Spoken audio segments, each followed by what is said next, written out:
El tema que vamos a explicar a continuación se titula Teoría General de Sociedades. Se van a explicar algunos conceptos relacionados con el contrato de sociedad, la clasificación de sociedades mercantiles y la personalidad jurídica de las sociedades.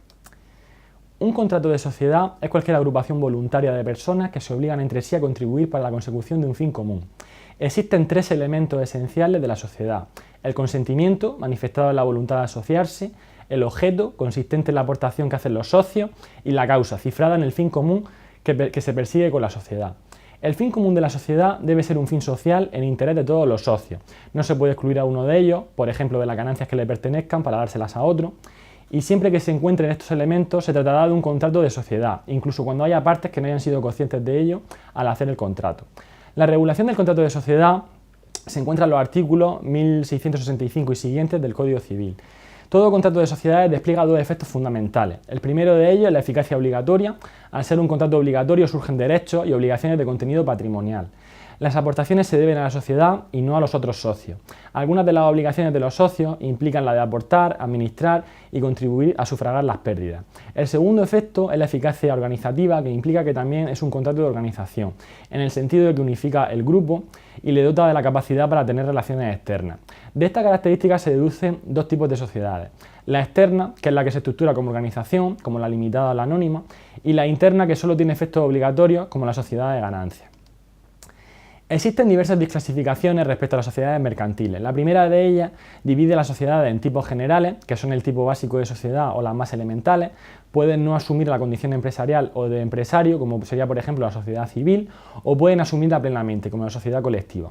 Y los tipos especiales, que son más complejas y sofisticadas, y también las más preferidas a la hora de organizar una actividad económica. Existen multitud de ejemplos de tipos especiales: el condominio naval, la unión temporal de empresas, la agrupación de intereses económicos, la sociedad anónima, la sociedad limitada o la sociedad comanditaria por acciones. La segunda clasificación las divide en tipos personalistas. En función de su estructura societaria será personalista si se constituye en atención al vínculo personal de los socios, y en buena medida depende de la identidad de sus miembros. La sociedad civil o la colectiva son los mejores ejemplos de este tipo. Algunas de sus características son la intransmisibilidad de la condición de socio o la descentralización de la administración. Y por otro lado, los tipos corporativos, que se caracterizan por la autonomía de la organización respecto de las condiciones y vicisitudes personales de sus miembros. Algunas de las formas sociales más típicas pues son la sociedad anónima, la sociedad de responsabilidad limitada, la sociedad comanditaria por acciones, entre otras. La tercera clasificación la va a dividir en tipos universales, que desde el punto de vista de su funcionalidad o campo de aplicación, las universales pueden emplearse con independencia de las actividades a desarrollar y de los fines perseguidos. Es el caso, por ejemplo, de las sociedades colectivas, la comanditaria, la responsabilidad limitada y la anónima. Y por otro lado, los tipos particulares, que son aquellas que se han construido por el legislador para alcanzar finalidades específicas. Las finalidades más conocidas son la de asociación, que es el fin no lucrativo; la agrupación de interés económico, como es el fin consorcial; y la cooperativa, cuyo fin es mutualista. Por último, respecto a la personalidad jurídica de las sociedades, la personalidad jurídica va a nacer con la perfección del contrato de sociedad. Esta personalidad nace en dos tiempos: ad extra, en la cual se aúna la actuación de las personas físicas que forman parte de la sociedad, y ad intra, que se produce con la separación del patrimonio de los socios a favor de uno común. La personalidad jurídica no pasa de ser en realidad más que un mecanismo de imputación de derechos y obligaciones que siempre desemboca en los únicos y verdaderos sujetos de derecho. Uno de los elementos fundamentales de la personalidad jurídica es la denominación social.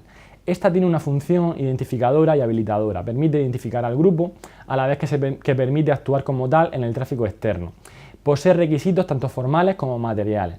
Otro de los elementos es la nacionalidad, la cual en el ámbito de las personas jurídicas tiene el significado particular de actuar como mecanismo de selección de normas aplicables al contrato de sociedad. El criterio para la atribución de la nacionalidad es el de la Constitución. Si la sociedad se determina con arreglo a las normas españolas, pues para ello deberá establecer su domicilio estatutario formal en España. Y el último de los elementos fundamentales de la personalidad es el domicilio, que es la sede de las sociedades. Digamos, es el lugar elegido contractualmente por las partes para localizar su actividad jurídica, y en él anuda el ordenamiento jurídico las múltiples funciones que posee. También actúa como un lugar de cumplimiento de las obligaciones y el lugar de reunión de la asamblea u otros órganos sociales. El domicilio viene regido por tres principios: la territorialidad, que quiere decir que el domicilio estatutario de una sociedad española ha de estar localizado en España, por ejemplo; la unidad, por la cual la sociedad tiene vedada o prohibida la posibilidad de establecer varios domicilios; tampoco caben los domicilios rotatorios, por los cuales contradicen el principio de estabilidad; y por último, la libertad, la cual los socios pueden fijar el domicilio social en función de su conveniencia y sin estar vinculados por la necesidad de coincidencia del domicilio social con un centro de intereses efectivos de la sociedad, digamos como sería el domicilio real. Con esta explicación va a concluir el tema. Eso es todo. Muchísimas gracias.